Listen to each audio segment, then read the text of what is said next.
Donc on ouvre le CV et la première chose qu'on voit, c'est que c'est un CV en 4 pages, donc 2 au-dessus, 2 en dessous. Charles est un étudiant qui recherche un apprentissage. Il postule chez Ubisoft avec un CV à la Assassin's Creed. Et pourtant, malgré ce CV, il n'a pas réussi à avoir un entretien. On va voir pourquoi, comment il aurait pu faire mieux, et pour que ça soit vraiment intéressant pour vous, je vais mettre dans la peau d'un RH, d'un recruteur qui va lire ce CV pour la première fois et donner mes impressions au fur et à mesure. Donc on ouvre le CV et la première chose qu'on voit, c'est que c'est un CV en 4 pages, donc 2 au-dessus, 2 en dessous. Donc j'ouvre la première page et la première chose qui me saute aux yeux, c'est ce grand personnage ici. Je me demande si c'est lui version jeu vidéo, je vois son nom, la Master 2, ok. Et je cherche ce qu'il faut faire. C'est écrit en petit, c'est écrit en gris sur noir, c'est pas très lisible, donc il cherche un apprentissage. La première chose que je me dis, c'est il est sûrement créatif, il y a de l'originalité, je vois tout de suite que c'est quelqu'un qui fait les choses, donc ça c'est extrêmement positif. Mais point négatif, on voit qu'il est jeune en fait, parce qu'il n'a pas cette capacité à prioriser, à hiérarchiser l'information qu'il y a sur son CV, parce que tout simplement ce mot-là qui est très clair est absolument inutile, information personnelle. Mais par contre, contrat d'apprentissage en gros aurait été beaucoup plus pertinent puisqu'il faut que j'aille zoomer pour voir ce qu'il cherche à faire. En bref, du bon et du moins bon tout de suite, mais c'est pour moi la signe d'un potentiel qui est exploitable. Donc rien d'éliminatoire pour le moment. Je continue, je vais lire le texte qui est ici, qui est très générique, donc bon, je lis pas trop. Par contre, la deuxième partie est beaucoup plus intéressante. Passionné par les nouvelles technologies, le design et l'e-sport, il se dirige vers un Master 2 spécialisé en stratégie digitale et innovation. C'est plus pertinent par rapport au poste qu'il cherche, par rapport au poste auquel il postule, donc ça j'aurais presque mis en premier, parce que tout ce premier paragraphe c'est du copier-coller. Ou en tout cas, ça peut se copier-coller entre différents CV. Je suis sûr que si tu regardes cette vidéo, tu peux mettre ce paragraphe dans ton CV et c'est pas bon signe. Donc je passe à la deuxième page et je veux en savoir plus sur lui. On arrive donc sur la partie formation et expérience professionnelle, tout à fait pertinent. Tout de suite, on voit que les compétences sont présentées un peu à l'Assassin's Creed avec des icônes qui représentent des compétences et des formations particulières. C'est original, c'est toujours dans le thème du jeu vidéo Assassin's Creed qui est lié à Ubisoft. Extrêmement pertinent, j'adore. Ensuite, en haut de la deuxième page, on voit qu'il a fait une école de commerce, en marketing, avec Erasmus stage, très bien. Bon, ça m'intéresse pas forcément. Je vois coaching ici qui m'interpelle un peu, je me demande ce que c'est. Et ensuite, je vois encore une fois un en-tête à la Assassin's Creed. Très bien, ça montre encore une fois qu'il a fait attention aux détails, c'est super. Je descends maintenant, formation, ça c'est ce qu'on a vu juste au-dessus. Vice-président d'une association de gaming, donc toujours en lien avec Ubisoft, très très bien. Coaching, teamfight tactics, ça c'est intéressant, c'est peu de gens qui le font, ça m'interpelle. Et conseiller de vente, c'est bien, il a des compétences en vente. Il y a quelque chose à faire, je me dis, cette personne a du potentiel. Voyons voir la suite. On arrive à la partie compétences. Donc l'anglais, l'espagnol, japonais, très bien. Japonais A2, bon ça veut dire qu'il n'est pas très bon là-dedans, mais c'est pas grave, c'est gentil. Il a une langue LV3, c'est cool. Puis ensuite, différentes hard skills, soft skills, math skills, voilà. Ça me fait rigoler, c'est très bien. C'est vraiment dans l'esprit. Par contre, ce qui m'embête un peu tout de suite, c'est la police. Certaines font penser aux jeux vidéo et sont dans l'univers donc du CV, soft skills, hard skills, les compétences.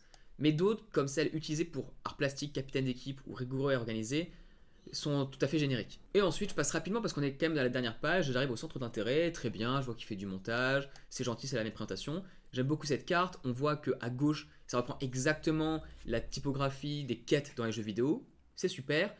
Et par contre là, je vois aussi très bien que ça marche pas, c'est-à-dire qu'il essaie de le faire un deuxième encart, mais on voit que la police n'est pas cohérente avec ici, c'est-à-dire que c'est beaucoup plus dense, c'est moins beau et il y a un truc qui cloche. C'est plus Assassin's Creed, c'est là plus un CV traditionnel. Et c'est dommage d'avoir voulu montrer trop d'informations ici, quitte à dénaturer l'onglet. Même intérêt, en fait, quand on regarde le titre, n'est pas de la même police que qui a suivi.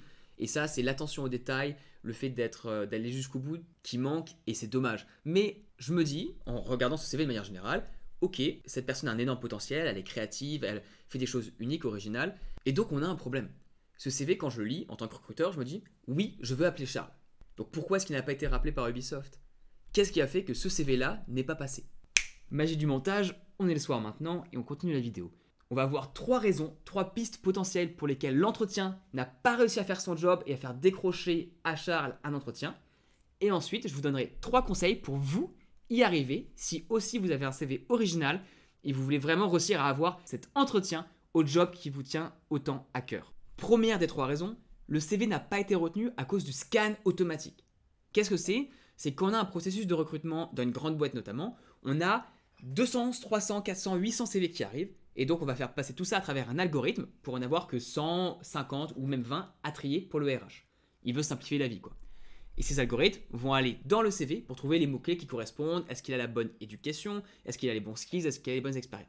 Et bien dans le cas d'un CV original comme celui de Charles, vu que les cases sont un peu par-ci par-là, l'algorithme va avoir beaucoup plus de mal à repérer où sont les bons mots-clés. Et donc ça peut faire bugger l'algorithme et le CV peut juste être rejeté parce qu'il n'est pas normal, parce qu'il n'est pas dans le bon format. Deuxième raison potentielle, tu as envoyé ton CV trop tard.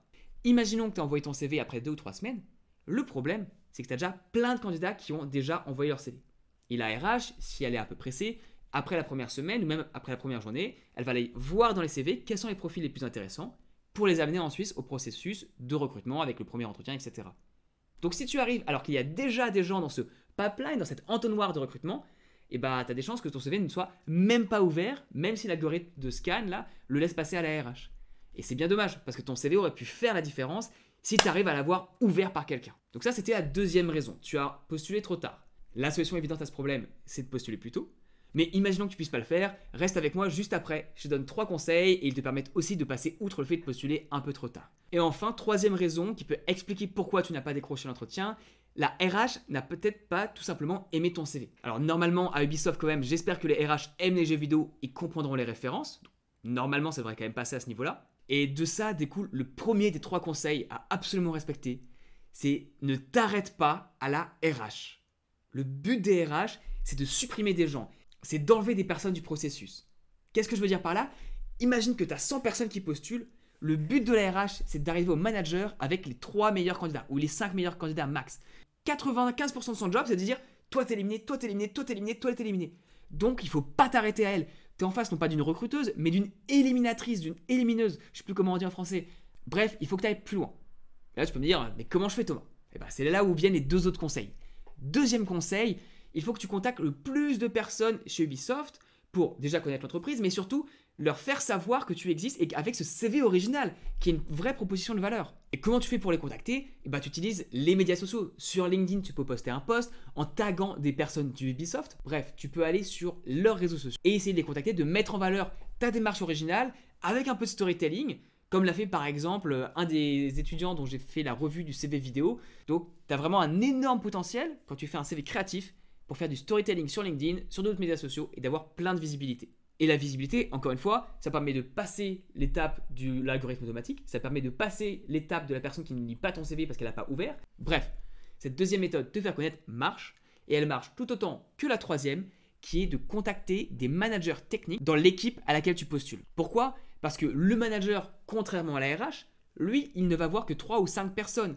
Et donc, si tu es la 6e personne qui lui envoie un CV qui en plus est original, tu peux vraiment faire la différence et avoir quelqu'un qui dit ok, viens, je te donne ta chance, en tout cas, viens à l'entretien, on verra ce que tu vaux vraiment en face à face. Et comment est-ce que tu trouves ces personnes, cette manager technique?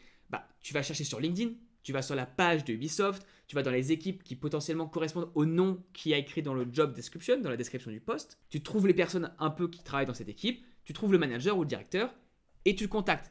D'abord par LinkedIn, puis après avec l'adresse générique de la personne. Et si tu veux savoir quoi dire pour te différencier et réussir à avoir l'entretien, je t'invite à aller voir la vidéo Comment demander un stage.